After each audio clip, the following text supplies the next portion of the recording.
What's up, you guys? It's January 25th. Ross Sapp here. It's the Fightful post-WWE Raw show, and while there's not a ton to talk about on WWE Raw, I mean, maybe there's stuff we can talk about. This is a very, very big day in the wrestling world. I'll get the plugs out of the way. FightfulSelect.com for your exclusive news. Twitch.tv/FightfulGaming. It's an awesome Twitch channel. Go check it out. We do watch-alongs. I do retro gameplay sometimes. Jeremy does booty pro wrestling over there. It's a lot of fun. Fightful Scraps. That's youtube.com/Fightful Scraps this Sunday. We're going to get those watch hours up, and we're going to do 2 Royal Rumble watch-alongs. One for the Women's Royal Rumble, one for the Men's Royal Rumble. Please check it out. And, of course, Facebook.com/Fightful Online. Go check it out. I got an interview with Effie that dropped today. It stirred up some controversy. Did you see that, Denise? I saw it. I loved it. He said, Vince McMahon had 3 good ideas in the 80s, and we've given him a 30-year pass ever since and surrounded him with good people. I know that sounds a little bit clickbaity, and it was. But go check out the interview. It was fantastic, guys. I love that you're proud of your clickbait. You might as well be. I get accused of it so much that I'm like, you know what? Nah. I told him as the interview happened, when he said that, I was like, oh, that's the headline. I was like, that's the headline. I'm telling you now, that way you don't get caught off guard by it. He's doing all right. But guys, leave a thumbs up, subscribe, tap the bell for notifications, and please donate a super chat. The more super chats we get, the happier I am in general with my life. And David Dickers says, this has been my last super chat in a while. My contract will not be extended, so that sucks. I am very upset that the Dickers will not be extended. You know what, buddy? Reach out to me. We'll set something up. He says, at least the Social Security here is decent. We'll still watch everything except Raw itself, because, oh boy, this wasn't a good show, Denise. No, by the way, Sean, you forgot to introduce me. I was just sitting here like a loser, I'm like sorry. waiting. I was like, when is Sean going to say hi? Welcome to I'm so excited. You know, I'm depressed now. I'm sorry. This is Denise Salcedo. Bummed me out. Denise Salcedo. It's never anymore. It's too late. It's too late. I'm just a jobber on the show. Oh my God. I'm the no names. I got 0 entrance. You got no entrance. We came back from commercial break and bam, I was already in my gear, just waiting there like a loser. This is a squash match. Your faceplate was already over there, and it's like Denise Salcedo. You turn towards the camera and you go, yeah. Depressing, Sean. Continue on with this show. I know my place. I've been slotted on the Fightful roster. Thank you very much. Denise, you didn't get a jobber entrance. You just came out to my theme. Nerd Guru says SRS and DWO, best team in wrestling. Hard to doubt SRS and Denise as the best team in wrestling. Dude, you get the Cody Rhodes, Kenny Omega, Kevin Nash entrance. Man, I just get like squat over here. Oh, come on. Let's be real. You get the Triple H WrestleMania entrance. Yeah, but bro. I don't think it's that bad. I think you're doing pretty good. But D'Lo Diggs says, first Rumble in a long time. I don't know what will happen. I don't either, and I love it, Denise. You know what? I don't know, because I like the fact that we don't have a clear, concise, this is who's going to win the Rumble, or these are my very, very strong 4 picks. I like that, but at the same time, it terrifies me, because I'm like, oh my God, I really hope it's not like a terrible decision of someone who's going to win the Royal Rumble, someone that we're not going to be happy about. Although I do have a feeling that that's not going to happen. But then again, it's wrestling, and nobody's ever satisfied with the answer. Like if 90% of the people are satisfied about something, like 10% still are going to be very upset. So who knows? Nerd Guru says you should do 3 costume changes tonight. And 33 Names Deegan says, hello, Denise. And I loved seeing Drew back. So as Evan Wright says, job Denise Squash Sado. Let's go ahead and I even got the boring black generic gear. You are my young lion right now, Denise. I was going to say that. I'm the young lion right now. You got to bring me the ice pack after the show, and I'm injured. I love it. So Drew McIntyre is back. I am very happy about that. this wasn't, I mean, it was him coming out and saying he was very happy. Miz and Morrison showed up and trolled him, and then Goldberg interrupted and said, "You're next." This was very, very straightforward, Denise. I like the fact that it was short and sweet. I think that's how you have to do this whole thing with Goldberg. You got to do short and sweet. It's the best formula that's going to work. And they did it this week. They didn't, I mean, after what we saw last week with all those, silly stuff that we saw in the dirt sheet, I mean, that was terrible. This was the difference between that segment and today's opening Raw segment was really the difference between night and day. And I'm glad to see Drew McIntyre back. I'm glad that not only did he address the COVID situation again, he also gave us a little bit more. He talked about some symptoms that he had, and I was actually like, even though he's been very honest on video talking about it, I kind of wasn't expecting him to do it again this week, but I'm glad that he did because hey, he's raising awareness about COVID and all of that stuff. So I like the idea that they actually incorporated this into the segment. That's pretty much it. I mean, I'm just glad they kept it short and sweet. They did keep it short and sweet. As we mentioned, Miz and Morrison were out there. Their act is wearing thin on me. It really, really is. And not like heel heat type stuff. I'm talking like go away heat. Yeah, it's got some real go away heat. And for two talented guys like that ain't good. They are really overexposing these guys. They're relying on them a little bit too much, but they're overexposing almost everybody. It's just mainly, who would you say? The Hurt Business? I mean, they had Matt Riddle in 3 falls. They had the Hurt Business in 3 falls. They had the women do 3 damn matches. They had Sheamus do 2 matches. They had Miz and Morrison do 2 matches and a segment. It's bad. Like up and down this show. I'll just take a look.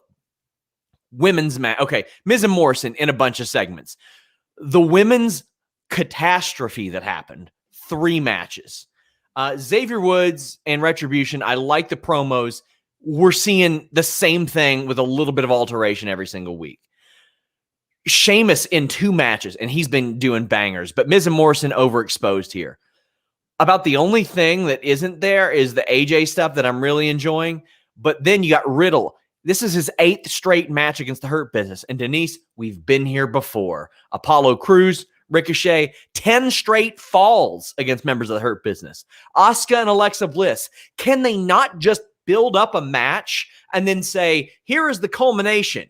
It is the match. No, they got to do everything like 4 or 5 or 6 or 7 times. It is so frustrating. Like, oh, man. Like, here's the thing. I wanted to see Conor McGregor, the biggest star in MMA, fight Dustin Poirier again because they hadn't fought in like 8 years, Denise. 8 years. And Dustin Poirier since then got really, really good. And since then, Conor McGregor got really fucking famous. But they're just like, meh. It's lazy. It's so lazy. Well, I'm glad that you mentioned that we've been here before because I was thinking of the exact same thing. I mean, I remember there was a few weeks, a patch where we literally could predict everything that was going to happen on the show. Like there was a legit formula that we already knew of and could practically recite. And then afterwards, we kind of washed away from that. We started to get some new stuff. And now I feel that we're back there again. Like today's show, it was really hard to get through. I think I kept looking at the clock. I think the first hour and a half was probably some of the worst stuff that I have seen in a very, very long time. And we'll get into the details of that. But it was not a good show today, especially the Raw Go Home show for the Royal Rumble. Royal Rumble, Sean. Come on. Like, we're supposed to be like balls out excited right now. I don't feel balls out excited. I'm always balls out. I'm always balls out. But it's funny that you mentioned that because earlier this afternoon, and I hate to skip around, but I'm going to do some skipping around here. This was on Twitter. Ryan Satin put, who you got tonight? And I said, a no contest. And I tweeted about it, and not to put Ryan on blast. Ryan's a friend. He reached out and he said, it doesn't count if you knew it was going to happen. And I was like, dude, I have not looked at a script or asked for a finish in months. I never ask for finishes of matches. I never say who's going to win this match. That doesn't do anything for me. I don't think I've ever reported this person will win this match because Denise says, things change so much and so fast. But to me, This wasn't sarcasm. This was not a bold prediction. This was exactly what I thought and knew in my heart of hearts what was going to happen. I knew it was going to be a no contest because how many finishes to WWE Raw shows have we seen where they just don't give us a definitive finish? And they promote this and they're like, oh, a title match, a title match, a title match. Can I say that I wasn't even looking forward to this match, and not because, oh, I just don't like the competitors. No, it's nothing about that. It's just that I wasn't expecting anything major anything of note to actually occur. So part of me was just thinking, all right, I'm going to go in, something random's going to happen. I knew for a fact that we weren't going to see Asuka have a dominating win. And I knew for a fact we weren't going to have Alexa Bliss have a dominating win. So because of that, I kind of went into this thinking, not that it was necessarily going to be a no contest, but I just went in thinking that there was nothing major actually going to happen in this match. Oh, I thought for sure it was going to be a no contest. I knew that there wasn't any possible way that they actually gave this what it should have. Anakin says, Denise, do you forgive me for the shirt? No, I do not forgive you.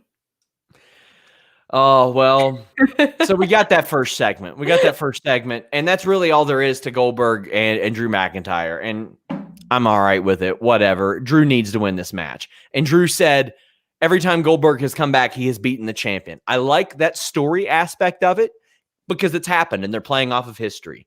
Other than that, okay. Pass. Yeah, there's nothing else to say about that. Yeah.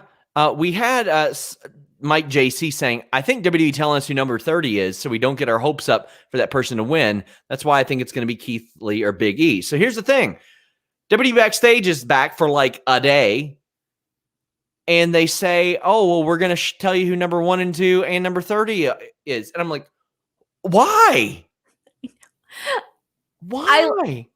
I like the element of surprise. I don't want to know. That's part of the Royal Rumble. I want to feel that the first person who comes in, if it's somebody that I legitimately think can actually win the Royal Rumble, I want to be excited about it. If the person that comes at number 30, if I have a feeling, oh my God, they're number 30, they're going to win, I want to get excited about it too. So yeah, I do agree that I prefer to not know. If I know one number, all right, fine, whatever. But I don't want to know, the ends and, the finishes or the ends in terms of like who's kicking it off and who's closing it off. Yeah, I always have people on like Q&A shows that go, oh, because of your job, does it make it less exciting when you know who's going to win? And I'm like, I don't know who's going to win. I can assume who's going to win, but I don't ever ask anybody for finishes. That is not fun to me. And to me, it's not fun to me when they're like, oh, we got this show. We want to pop a one-time rating very briefly, and we're going to give this away. I'm like, oh, man, that undermines so much fun in the Royal Rumble. It really does. Maybe you think I could avoid spoilers? I've avoided a lot of spoilers in the past. Maybe I can just like skip around it. Close my eyes. It's just, I'm not big on that at all. I was also not big on whatever the hell they were doing in this women's match. What in the piss was going on here, Denise? This was a tragedy unfolding in front of our eyes. I think this. Okay, so here's the thing. We've talked about the women's division for the Raw Women's Championship. We've said that it's been falling apart, right? No good. Well, now the entire Raw Women's division feels like it's just going down a drain. And I hate to say that, but this was horrible. This was terrible. This was probably one of the worst segments I've ever seen. It was so bad. It got to the point where I had to entertain myself on social media. Oh, Denise. I saw that. Why don't you bring your piano on over to the live shows and, perform a number for us? I will when I learn a little bit more. I'm just now learning. But Rob Wilkins says, I've listened to Shimmy Shimmy Ya on repeat during Raw. That's a highlight. And shout out to TJ Watt who called out Mark Madden. But Nerd Guru says Charlotte is going through the motions lately. Damn. And Cyclops said, so happy Bianca left Raw. That show was a wasteland. This was one of the dumbest, most pointless things. and I'm working to find out about the Shayna thing. So let's get into it. Charlotte versus Shayna ends in a quick DQ. Of course. Then we get Mandy and Dana running out. We get Lacey running out. It's a 6-woman tag. Like, God forbid they just schedule the 6-woman tag, Denise. Right. Like, why not do that? Then Shayna, intentionally, unintentionally, planned, whatever. I'm going to assume it's unplanned. It's not me reporting it. Couldn't get back in the ring. And we had people asking where Jamie Miles said Charlotte seemed pissed. Was the count out a botch? I'm assuming yes, it was. But then they go right back to the match, and then everything just falls off. Nia does not look good in the ring. She had a good slam, but that's it. But Denise, I'm at a loss for words because I don't want to bury anybody. Okay. Hold on, wait. Her was a bitch, a botch. Bitchamania. All right. So I'll just start off by saying this. All right. So when I saw that it was going to be Shayna versus Charlotte, I thought, okay, good. Let's start rebuilding Shayna. Okay, that's a good place to start. You know, I know people, don't like Charlotte or whatever the case may be, but Charlotte versus Shayna is actually a good way to start with Shayna Baszler. And sort of, I've mentioned this so many times before, get her back to that old Shayna. Enough of this goofiness that she's been doing with Nia Jax. Get her back to the old, killer, badass Shayna. That's the version of Shayna that we all want. Okay, that's what I thought was going to happen. Then I saw this whole thing happen with them go into the women's tag match, and I'm thinking, all right, I could care less because everything always turns into a tag match. And I've said this so many times. We need to divide the women's division in terms of tag teams and who is actually competing for the Raw Women's Championship. I don't like the idea of just clustering it all together and mixing this all in. And that's exactly what we saw in the segment. And then with the count out, it was one of those things where I almost missed it. Like, I was tweeting something and I had the window open and I look over and I'm thinking, wait, what? There's a count out? Like, this is it? And I was so disappointed. And then we went into commercial and I really thought that this was it. So when we came back from commercial to actually go into like restarting this match, I didn't know what to think. I just thought you should have just ended it there. It was bad enough already. But then we came back and then it was all to have Nia Jax win this match. And I'm thinking, why couldn't Charlotte and Dana and Mandy get a win? Like, these are two girls, speaking of Dana and Mandy, these are two girls that are just kicking off as a tag team. They're just getting started. So why not have them, if they're in a match with Charlotte Flair, why can't they get a win? Charlotte Flair is not a nobody. They should be able to get a perfectly clean win and give those girls some sort of an edge, something to, get something to brag about. I don't know. But then instead, you just have Nia Jax come out on top of this. And I'm thinking, okay, this was not good. Everything leading up to it, it was just a disaster. And I don't feel like the count out was a botch. Like, I know it might be, and it may as well, like 99.9% of it be a botch. Terrible booking. I really do think that that's what they wanted to do. And that's terrible. Yeah. Boy, you said it. You put it into words a lot more than I could, because as I watched it, I'm like, what are they doing? Manny says, I don't want anyone to hear Dana can't wrestle because she and Mandy carried the last part of the match. Hope Dana is okay. Nia, be careful. Anybody that is still hanging on to there's no hope for Dana Brooke. Yeah, there is. She's very good now. She's good. I haven't seen her do bad stuff in quite a while. 34 Dames Deacon says, is there any point anymore in saying Shayna deserves better? I'm just sad now. Her going out there and having to complain to the ref just made her look like a whiner. And that's not the Shayna Baszler that anybody wants to see. Nobody wants to see that. We have some suggestions of names to maybe help out this division. Josh says, hope Ripley goes to SmackDown because of bad Raw booking. I'm the opposite. I want them to load up Raw and hopefully care about it more. Joseph Correa says, women's division to use Nikki Cross out there. She posted a great promo on Twitter recently. They don't even use her. No, the last time we saw her was Raw Legends Night when she was fangirling, I think over Tori Wilson or something. They don't use her or Peyton Royce. Nerd Guru says, I don't want Becky to be on Raw because it's trash, but goddamn, they need her badly. Her donation post on the weekend, love to see it. Well, Becky Lynch is a wonderful person in general. I can tell you that on my limited experience in dealing with her and speaking with her. Wonderful person, but if they would utilize Nikki Cross and Becky Lynch and Rhea Ripley, well, that would be a big shot in the arm.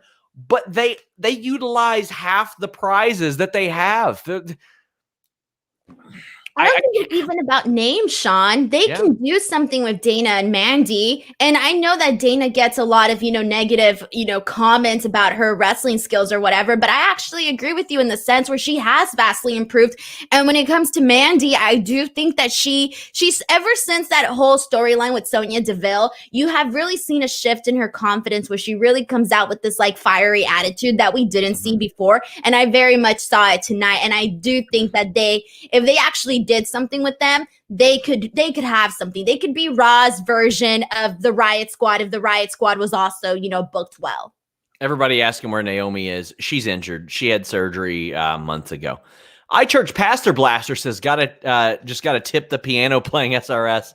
Raw is sure selling Peacock subs. Well, I mean, that's not what it's for anyway. It's for the network and stuff like that. But guys, please get in your super chats. Please leave a thumbs up if you're watching this video. I can't tell you how important that is. When you leave a thumbs up, it lets YouTube's algorithm know that you care about what we're doing. Drew Nicholas had sent a super chat that said, correct. That bit is stupid, Denise. Yeah, I agree. It's not funny whatsoever. No. Not at all. Not at all. Oh, D'Lo Diggs says, as someone who is a pro wrestler that lost his mom last year, that Edge promo when he spoke about his mom moved me, and I related to it. Very heartfelt. I'm so glad that Edge is back. I immediately started to ask people why they had him announce that he was coming back, and I'll have that up on FightfulSelect.com tomorrow. Got a pretty interesting conversation about that, but Edge is back in the Royal Rumble. I'm glad to see it. That's a big shot in the arm for that match. And it's another one where you're like, will he somehow win? Will he? I don't know. Would you want him to? Do you think it'd be the right time for him? Right? Well, not for him necessarily, but do you think it'd be best for business? I don't know. No, not at all. I'm always for a first-time Royal Rumble winner. Always. It's special. It's different. So no, I don't want to see it. But man, that promo was very, very awesome. Edge cuts a great promo, especially when he doesn't have to worry about a crowd going, what? Or something like that. Jesus, Sean, I like to shout what? It's fun. Please don't. Don't encourage that. Even it. I'm sorry. Even Steve Austin's like, oh, I wish I wouldn't have done that. Like he was, somebody brought up the what chance and he was like, oh no. No. Well, I'm sure, especially for him having to hear it all the time, it does get annoying. But I mean, if you're just like a person going to a show and you want to have a good time, I think it's fun. So what do you think about Edge? I thought that this promo was perfectly fine, but I didn't expect anything different from Edge. That's something that he's been doing, since for a while now. We've been talking and putting over Edge's promo work. I'm excited to see him in the Rumble, but I have to say that I don't necessarily I just feel I wouldn't want him to necessarily win because he doesn't need it. I want to see somebody that, can be skyrocketed into like a superstar status, just like we saw it happen with Drew McIntyre. I would prefer somebody like that to win the Royal Rumble. Somebody says when a Raw promo is trash, they deserve a what? No, they don't. It's stupid as fuck. It's so stupid. It's annoying. It's people trying to get themselves over. It's really, really stupid. What?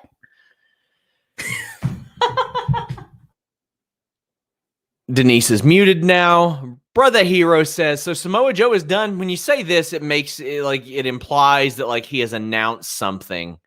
That no, he's not done. He is adamant that he is still going to wrestle. So no. Nerd Guru says Royal Rumble Final 2. Daniel Bryan and Edge have a mini match like Taker and HBK. Either could win. Daniel Bryan versus Reigns and Edge versus Drew. Book it. I don't hate that at all, Denise. I kind of like that. Any thoughts on that? Am I still muted? No. Oh, Well, thanks a lot for muting me, by the way. See, this is what I mean by Fightful always treating me like a jobber. I can't even get a promo in. What? Exactly. Thanks. See, it's fun. Isn't it fun? You had a kick saying what to me? What do you think about this? All right. Super chat that somebody spent money to talk to us about. All right. Well, okay. Final two, Daniel Bryan and Edge. I do like the idea. Match like Taker and HBK. I think any of those would be fine. But again, it's not something that's completely going to send me over the moon being excited about it.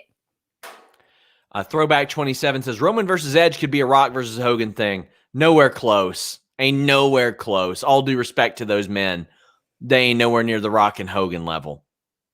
Evan Wright says 6-woman tag tonight or Tanahashi versus Okan. Oh, Tanahashi versus Great Okan was way better than the 6-woman tag stuff tonight. That's probably true, and that's pretty shocking to say. Yeah, I mean, it had Tanahashi in it, so horseshoe but in Tanahashi. Terms of like, oh man, it's just this was very unfortunate for something like this to happen, especially when people are already talking smack about how things are booked, and then this was just like, oh, you didn't like it? Well, we're gonna give you all 3 different things on top of each other here. We're just gonna stack everything you don't want to see in one segment. Nerd Guru asks where Keith Lee is. Probably a nothing for you deal. Probably the same place Elias and Jeff Hardy and, but where was Sheamus the last couple weeks? Oh, man. Drew says, to be honest, I think I can see Miz cash in, then Miz Edge. Oh, that's so bad. I don't want to see Miz at all winning or cashing in or anything, which I know it's going to happen, but I don't want to see it. I feel bad. I like the Miz like as a person and like as a hard worker, but on screen, he really does have the go away heat with me right now.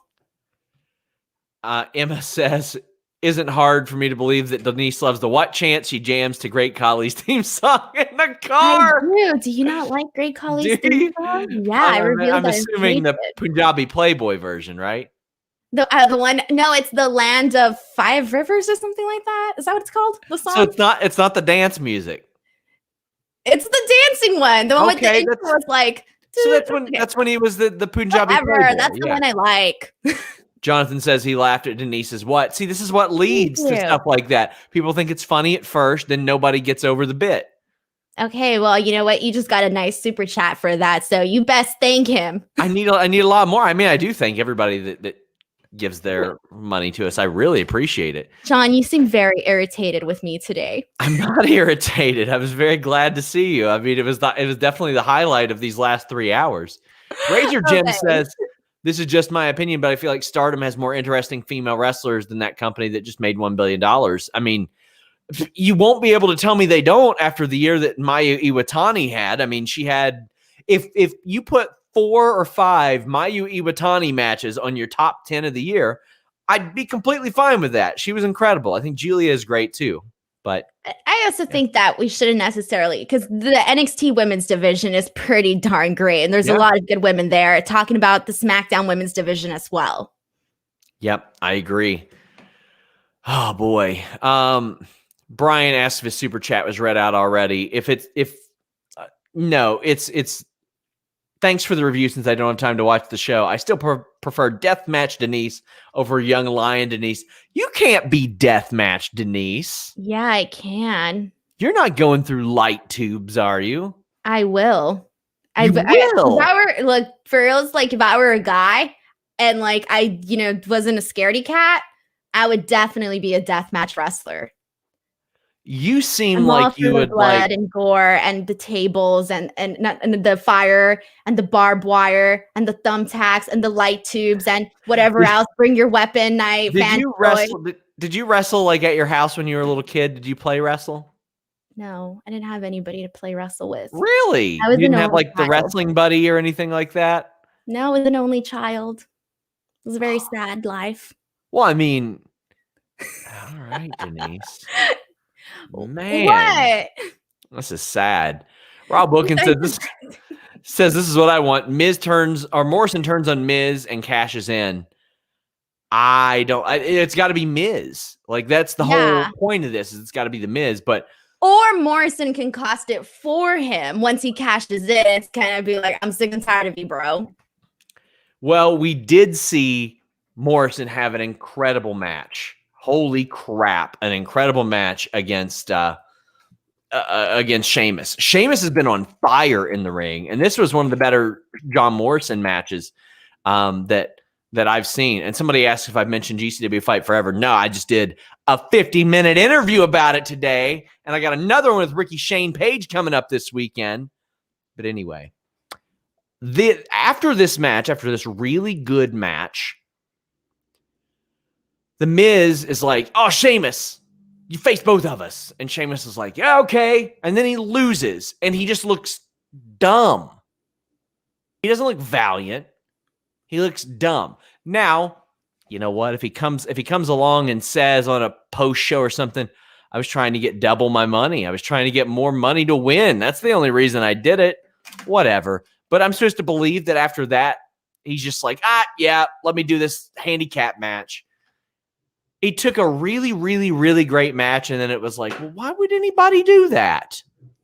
Yeah, and this is one of the things I wrote down in my notes was that at this point of Raw, from what we had seen up until this point, this felt like the first real match that we were actually watching on the show. Like, this one actually felt like, okay, we're finally starting. I know we had matches prior to this, but it just didn't really feel like much of anything until we got to this match.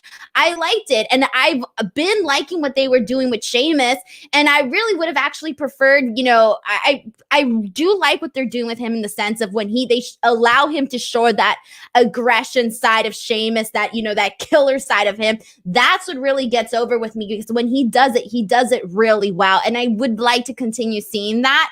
I don't want to see him versus The Miz. I hate to say it, but it just kind of like, it lowers it just lowers the interest. The Morrison stuff, great, because we rarely get to see Morrison in singles action. So he looked awesome. His kicks were on fire tonight. It's one of the best performances I've seen from him, but they're overexposed. Those two guys are so overexposed, and their bit is not working for me. It just is not doing it for me. Ready to move on. Yeah, they really need to have Morrison they both need to move on from each other and have Morrison start doing his own thing, because it's crazy, like some of the glimpses that we get of like his crazy like athletic ability, and you're like, well, what else is in there? Like, what else haven't we seen from Morrison? And I think that's what's piquing my curiosity. Brian Panthera says she is deathmatch Denise because she loves death matches. Do you? I don't know how this deathmatch Denise came about, actually. I feel like I tweeted something and it probably spiraled into something else, or I said something and it spiraled into something. I'm sorry. I mean, blur. It's a good name. It's a very catchy name. I forget how it happened, though. Someone will have to remind me how this came up. I don't know, but here's the thing. I could see you getting booked as an announcer for a deathmatch show and then you doing a spot, Denise. Do a deathmatch I used to do stuff for Suburban Fight, and that used to get pretty crazy. I mean, it wasn't like deathmatch stuff, but it was pretty crazy. You could go off the top rope through a table with light tubes laid across it. I believe in you. I remember when I did like this like cool event first. Oh, it was Nick Gage was doing a show for Suburban Fight. I was so scared to go up to him and ask and talk to him. He's so nice. Oh yeah, he's super nice, but he's very scary. So when I went up to him, I was like, "Hi, nice to meet you. I'm Denise." So it was so funny because when we were in Vegas for StarCast, I was going to save this for Sean Ross Stories, but it's kind of funny. Andrew Thompson was with me, and he's very young kid. He's like 21, 22, and he was in Vegas. He was like, hey, man, hit it off with Nick Gage. We're buddies now. And I was like, yeah, I bet you. I bet you did. We're going through Vegas, and we see Nick Gage. And Nick Gage sees Andrew, and he goes, there's my fucking dude Andrew right there. And I was like, oh, my God. He did hit it off with Nick Gage. He's like, that's my fucking guy right there, Andrew Thompson. I was like, oh, my God. Nick Gage took a liking to Andrew. Yeah, he's really nice. Yeah, he's really nice. I think like the second time that like he saw me, like even gave me a hug, and I was like, wow, I was afraid of you. And now you're like the nicest person ever. Joel says I told the story in the Effie interview. Well, there you go. Stellar Justin Lopez says, I used to be big fans of both Miz and Morrison, but they're stale af to me now. There you go. Matthew Carrin says, My best mates, most played Spotify songs, colleagues, laying Oh my the God, I need to know his best mate's name because that song is good. It's so good. I'm pretty sure it's the Land of Five Rivers. Okay, enough of this. Nerd Guru Sorry. says, who would you all have be in the final four of the Women's Rumble? Personally, I say Bianca, Shotzi, Bayley, and Rhea. I think that Shotzi could probably go. She's not really been protected that much of late, but she has a lot of energy, though. Yeah, she does, but she ain't going to win it. With Bianca, Bayley, and Rhea, they've at least got a shot. Is Charlotte in the Rumble? Has she declared? I don't think she has she? She'll be in it. No, I'm sure. Then it's got to be her because she's like the Reigns. People are always fearful that she's going to win. So she needs to be in the final four as like a tease, so to speak. You know what I mean? Yeah. That's why I necessarily wouldn't mind having Shotzi in there too, because it'd kind of be like there's always that what if person too, like the underdog what if.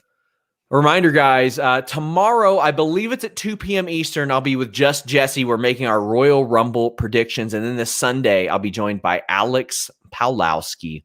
Brandon Charles Powell says Denise defending the hardcore title in airports once it's safe to go there. Dude, that was one of my favorite bouts too. Like growing up, I really liked like the patchy look. I just love the division. And Evan Wright says Nick Gage reading Night Before Christmas ruled. I didn't see that. It was pretty good stuff. I like that like counterculture type of thing, like DMX singing Rudolph the Red-Nosed Reindeer. You ever heard that, Denise? No. Oh, what's wrong with you? Charlotte has declared for the Royal Rumble. Then she'll be in the final four. Well, Xavier Woods beat Slapjack, but then he got his ass whipped. This is very repetitive 50-50 booking. I'm all for Ali and Kofi Kingston. I don't care about them being protected, like Retribution being protected or anything. Xavier looks good. I loved Ali's line about Xavier looking more like a peasant than a king of the ring. Ali is doing great promo work here. It's just very repetitive. Like Xavier's going to win. They're going to kick his ass. They're going to wait until Kofi comes back and they'll set something up. For me, I don't even care about the promos anymore. I hate to say it, but I already know, like you just said, it's very repetitive. So I already know what's going to happen. I have no interest. There was nothing impressive, there was nothing that stood out to me in this match. I mean, nothing. Well, David Dickers says, one small extra note. I know it's not going to happen, but Ali winning, fingers crossed. He ain't winning the Royal Rumble. No, no. Sad, but true. He ain't going to win the Royal Rumble. And this segment was it was one of those things, like I want to watch Xavier Woods wrestle. He's outstanding. He's really good. I like most of these people in Retribution. That double choke slam afterwards was real good. But they haven't caught my interest because they have already treated Retribution in a manner where I know WWE doesn't care about them. Exactly. And how can I care about them if I know that they don't care about them? And I think they still had a chance of saving them at one point, but that boat has sailed now. It left. After seeing the Dark Order, like I never think anything's too far gone. But man, this was one of those things, Denise. Like this was supposed to be one of the big attractive points of Monday Night Raw after the quarterly call. Well, where's Raw Underground right now, Denise? I was about to say, what about Raw Underground? I wasn't a fan of that. I wasn't a fan of this. I don't know. J.K. Schwal says, Raw may suck, but at least I got my first order from Gainful today. Excited to use it tomorrow. Well, you know what? You're going to have all kinds of great perks when you use your Gainful. Do you like a boost, Denise? Yeah, I do. Do you like a boost? I do like a boost. Do you like chocolate? I like chocolate. Well, I like cookies and cream. I like Madagascar vanilla. I like chocolate peanut butter. I like strawberry cream. And you know what? I'm not a coffee guy. I'm more of a hot chocolate guy. So they got that cafe mocha. And you can customize every protein shake to your exact tastes with gainful.com/Fightful. It's GAINFUL.com/Fightful. You get these pouches of protein with Gainful, and you're not stuck with one flavor because you get these flavor boosts, these good single-serving flavor boosts that go in that unflavored protein. Or you can add the protein to your shakes, your smoothies, anything you want. Just get yourself a protein boost. Also, you get free unlimited one-on-one access to your own registered dietitian. No other protein comes with this kind of hands-on attention. And Gainful offers customized protein based on your body type, diet, fitness habit, and goals. It's developed by a team of sports nutrition experts who work with pro teams and athletes. There are no fillers, gluten, soy, or anything fake or artificial in there. You take a quick quiz and you get to choose your flavor boost that come with your protein. And then they tell you what your tailored protein formula is. It tastes great, and I really, really love that I can switch up those flavors. A lot of times when you buy those big tubs, you're stuck with that flavor. If you get burned out or anything like that, well, you're just stuck with it. And sometimes it'll just sit there. Not with Gainful.com/Fightful. Your fitness and nutrition journey is one of a kind, so the products you use should be too. And with personalized nutrition and support, Gainful makes sure you are on your way to progress and getting your health and fitness goals in check. $15 off your first month of personalized protein when you go to Gainful.com/Fightful. Gainful.com/Fightful. I don't use anything, or I don't promote anything that I don't use and don't check out and don't enjoy. And I was very happy to do business with these people. So thank you, J.K. Schwal, for checking it out. Denise? Yes. We had 3 more Riddle versus Hurt Business matches tonight, pretty much. We did. We got a super chat where somebody said, it seems like Shelton forgot to take off his mask tonight. I don't understand the reference. Did I miss something there? That's from Podcast Wiz. No, I don't know. I don't understand that one. But Riddle has a match with Shelton. It's hard hitting. A distraction leads to the finish. Then another distraction leads to the finish over MVP. He wins with a heel hook. And then he has an honest to God, really great match with Cedric Alexander. I don't like the entire stable outside of Bobby Lashley getting beat here. Look, I get that completely, but at the same time, I think it's what I expected. We all knew that Matt Riddle was going to come out, winning in the end. And he has to. Like, the guy he's been looking all like dorky and like doing all these segments and like random stuff. Like, he needed like this, all of these wins here tonight. So that's why I didn't necessarily mind, the Hurt Business, losing here. I actually thought that the first distraction finish, I mean, if we didn't see distraction finishes all the time, I didn't think the first one was all that bad. The second one, all right, whatever. It was just a quick way to move on to the next thing. His match with Cedric Alexander, I very much enjoyed. Like, this one was very entertaining. I thought that if they kept doing stuff like this, I almost wish it would have just been Matt Riddle versus Cedric Alexander. Just have him had a nice win there, and that's it, So it wouldn't feel as repetitive, and especially since we had so much repetitiveness throughout this entire show. But I liked how this all ended in terms of Lashley coming out from behind. I mean, I expected that as well. But overall, I thought Matt Riddle needed tonight. He did need tonight. He really did. An easy way to get around this, Denise. Adam Pearce tells the Hurt Business, hey, you pick one guy. If Matt Riddle can beat them, he's in the United States title match. And they look at Cedric Alexander and they go, he's on a hot streak. We want it to be him. We want it to be him. And then they had this banger of a match, and it was awesome. There were some great spots. The DDT, the drop kick, the brainbuster, all really good. Also, Riddle's victory roll win over Shelton was very cool too. Great work. But to beat the entire stable, besides Bobby, then after that, guess what happens? The guy who wins gets beat up. But nobody ever just wins. No, but it's also kind of like, I don't know, man. I'm trying to see it how they're thinking it, and they don't think it's that bad because, again, it was distraction finishes. To be honest, I liked what I saw with Matt Riddle, Cedric Alexander, kind of made up for everything else. So that's why this wasn't necessarily the worst thing. I mean, especially after the women's segment, there was nothing to me that was going to get anything that was going to be as, not pleasing. That women's segment was bad. Highwell DDA says Matt Riddle seems kind of heelish. A pattern of having to cheat to win is forming. Did he even cheat throughout these? He just used a distraction. No, it's just a distraction that I remember. And everybody mentioning Shelton had his face mask on as he came outside or came to the ring. I've tuned out a lot of entrances during this show. I really have, but bless every one of you who pays attention to it. But no, I don't think that Matt Riddle's necessarily there. He's outsmarting these people an awful lot. Hurt Business present MVP with a gold chain earlier in the night. R-Truth interrupts.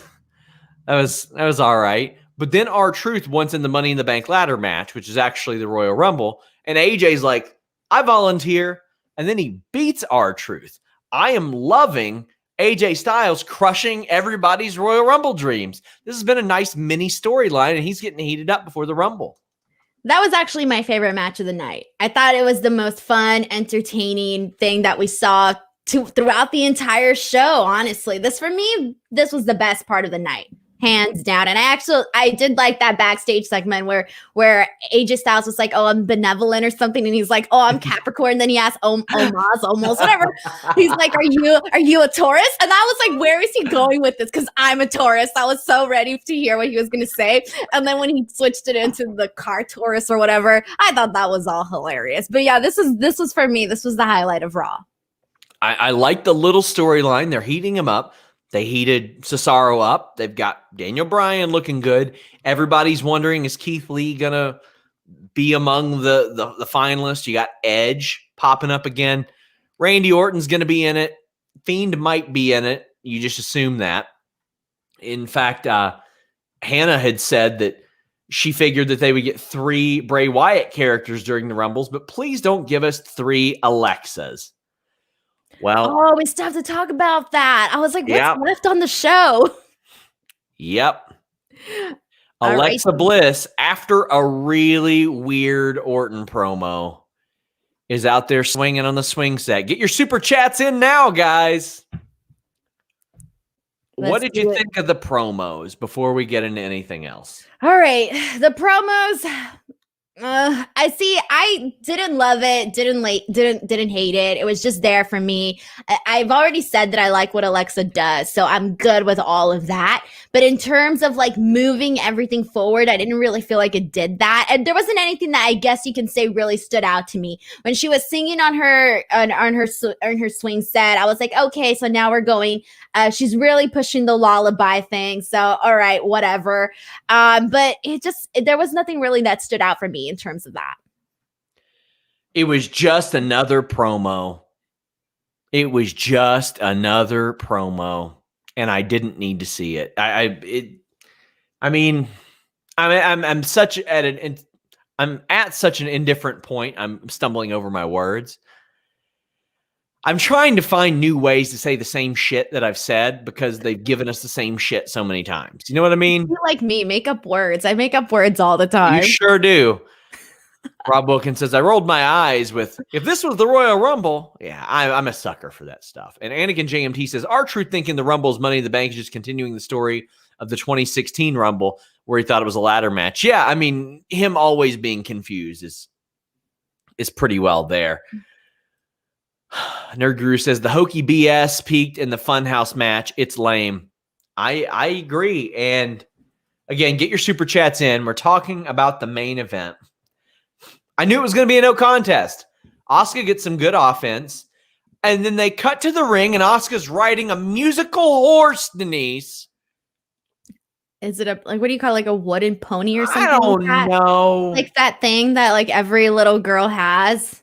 I don't know. I never had one, but hey, whatever. Well, I think it's supposed to be creepy. Like they're trying to make her like, like this creepy little girl is essentially what I'm getting. See, it's a little bit confusing because first she was like psychopathic in love, right, with the Fiend, but then she turned into like creepy little girl, and so it's a kind of a mixture of both now. So I don't even know. And then she has multiple she has so many personalities. All right, at this point, I've lost track.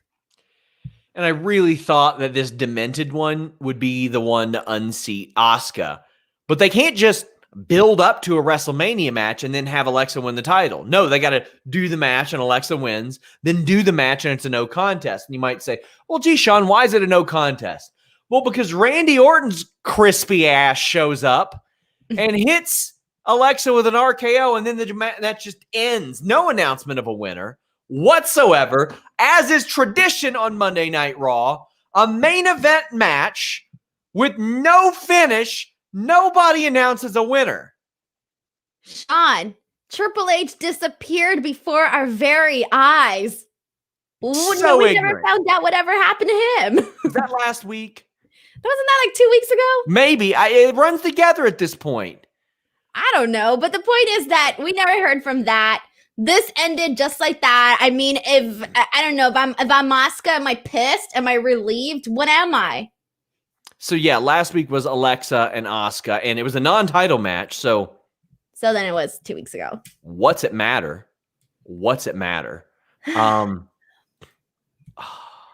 I mean, look, I appreciate the creativity in terms of, giving Alexa all of these different dynamics and whatever she's doing. I appreciate the production aspect of it. I think Luke was the one that told me that they're doing pretty good YouTube numbers with all of this Alexa Bliss stuff. So I don't know if that's what's continuing furthering this on. I haven't paid too much attention to those numbers, so I'm not really too sure. Imagine the numbers they'd do if they booked a good show. Well, yeah, that too. I mean, we can definitely argue that. But no, I mean, this Alexa thing, I feel like we just got to take it for what it is. I don't know if I think they're trying to make it longer than what they had intentioned. I don't know. Well, I got a lot of super chats to read about this. Colt says, why? Just why? Raw needs an overhaul. Let Randy burn it all down. Kind of is right now. It's burning the quality of this show down. Hannah says, I don't know about crusty, but Randy is crispy. It's probably what put that term into my head. Leonza says, I knew Orton was going to RKO her and was the right choice. I mean, compared to whatever else was going to happen, probably. I know why you got crusty in your head. A lot of people are upset about Asuka being the third wheel. Christian says, sucks that she's the third wheel in her match. Denise, thought you were great on going in Raw. Denise is great on everything. Let's be real. But not good enough to get an entrance. And then somebody said, Asuka's playing third wheel again in someone else's feud. She said like 2 or 3 title defenses since SummerSlam and is generally an afterthought. I don't get it. They just treat their titles and their champions like they do not matter. Repeatedly. It's such a frustrating thing to see. Havari Duncan says, told my butt I'll go to the gym the minute the Raw Women's Champ Asuka isn't playing second fiddle. Bro. Damn. And Avery says, can't just be me that wanted a real match. Completely over Fiend, Alexa, Randy when they all had really fun 2020. Such a shame. That's the thing. We know that all these people are capable of so much more because we've seen it. And then they lean into this. And I'm sure there are some people that like this. I'm just not one of them. And I like trying different things. I was a big fan of The Undertaker and Mankind and The Fiend. But now, Nerd Guru, as he says, Randy just turned into Marv from Home Alone. I don't even remember Home Alone, so pass. Just shame. I remember. Colt Badeau says, I thought Alexa changing to the normal Alexa would be a cool story arc that she switched to being uncontrolled, but nope. No. That's not. Yeah, I thought she was going to go back to the regular Alexa during this match. I was confused, and then she wasn't, so I didn't know if that was part of her plan or not. It's just frustrating, and I say it's frustrating so often about this program that it can be so good, and we see how good it is on Fridays and a lot of pay-per-views, and then they are just like, let's be lazy on Mondays. Let's be real lazy on Mondays. Let's not even try. Let's not even make an effort. I mean, I'll give them credit for this. Rumble qualifier, cool. United States title qualifier, cool. And the women's title match, I'm not going to give them credit for because they knew they were going to go to a non-finish. They knew it. They knew that they were going to have yet another Raw main event TV match that had no finish. Exactly. And I don't even know what to say because I just, like you said, in terms of the pay-per-views, they've been putting a lot of really good stuff. Like every pay-per-view, I always think to myself, when they really want to, they can put on a good show. And that's all I can say about that. I see it every Friday. As Cyclops says, can't imagine this story is happening on SmackDown. SmackDown is so good that like they can do a couple things that I'm like, I don't like that decision. But the show, I'm just like, damn, this is a good show because they have such a blow-away story with Roman Reigns. Oblivious Kyrie says, I like cinematic matches, but not in this thing. This wasn't good. And they just, like, it's not a shock thing anymore to see them cut away and there's Alexa there now. It was shocking the first time we saw it, Denise. It's not anymore. Yeah, and I don't even think it was that shocking the first time we saw it. I mean, now, I think there's a way that if this was done, I could possibly like it. I could possibly get into it, but I don't know if this is necessarily it exactly for me. I think for me, it's just it. And maybe I would care. Maybe I would have cared more if Asuka was valued more as a champion during this. Maybe I would have been more invested. I don't know if that even matters. Yeah. Drew Nicholas says, if commentary didn't say Charlotte and Asuka were a tag team, you'd never know Charlotte and Asuka were a tag team. Neither come out to help each other. Don't know if, oh, never mind. That was him saying that he didn't know if I missed that super chat. I didn't. I have it.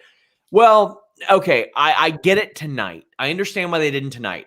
Asuka had a world championship match she was getting ready for. Charlotte had just had her ass kicked after watching Ric Flair dry hump Lacey Evans backstage, teaching her how to break a waist lock. So I get why they didn't, but yeah, get the titles off them, Denise. Yeah, and they had a chance too on SmackDown. Or if they would have done it for the titles, then they would have had a chance there. And that didn't make any damn sense. That didn't make any damn sense either. Yeah, I mean, that was an easy way out there, but I don't think it's going to happen. I don't know why. Maybe they just feel like they got to have the titles on them because they're the biggest stars there. Brandon Charles Powell wraps us up and says, WWE always seems to have a case of the Mondays. And Kyrick says, not about Raw, but I loved your Effie interview. Thank you so much. I was about to plug that one more time. I'm telling you guys, go past the headline. Read past the headline. He's a brilliant mind. Also a really brilliant mind, Ricky Shane Page, one of the best heels in wrestling. Got a rare interview with him. Both of these are in conjunction with GCW's Fight Forever show. It starts Friday night at 8. It goes 24 hours. And you can donate to benefit wrestlers that are affected by COVID-19 and have their bookings sort of pulled from them. So please check out those interviews. There is so much good stuff in those interviews. And please subscribe to Fightful Select. Mike says, who will be the biggest Rumble return aside from Punk? Punk ain't coming back at the Rumble. I don't think so either. I would be surprised. I mean, if he did, it would be the biggest surprise, though. Well, yeah. People are like, oh, he's quarantining for that. And I'm like, you think they give a shit about him quarantining? They don't care about that. They really don't. So the biggest Rumble return? Oh. I said this on another show, and I have to say it again because I would like to see Kurt Angle return for a Royal Rumble spot. I wouldn't mind that. I really wouldn't. And Evan Wright says, I hope Denise challenges for the BTE title someday. The Fightful Championship is legitimately just the BTE Championship, but for Fightful. Like, we had the same rule set. You can defend it in any competition. I lost a thumb wrestling match for it, so you never know. Are we supposed to do like an obstacle course challenge or something? We're gonna do the Sean and Denise Friendship Olympics one time. Can we please have like a pie eating contest or like some food categories? Because I feel like that might be the only thing I might win in. And I need to score some points, Sean. I've been known to eat some pie in my day. Anyway, Denise, tell the people where they can find you. Twitter and Instagram @ Denise Salcedo, youtube.com/Denise Salcedo. Go follow me. I'm super active. And yeah, that's pretty much it. We got lots of stuff going on. Guys, I'm going to talk to Brandon Howard Thurston this week about the NBC Peacock thing. I did a live breaking news show. You'll want to tune in to the List and Your Boy Wednesday, 3 p.m. Eastern. Jimmy Van, an accomplished businessman, has so much experience with this stuff and will have a great take. If you missed it, check out Listen Your Boy 200. I did a special music intro. We did a nice NBA Jam intro throwback is saying, did you get my super chat about the network? No, I didn't. But I did a full show on the network today. So make sure you guys tune into that and check it out. And there's going to be a lot of changes happening with the network, with WWE. Throwback, send me that super chat. We'll get it on Listen Your Boy. Until next time, we're out.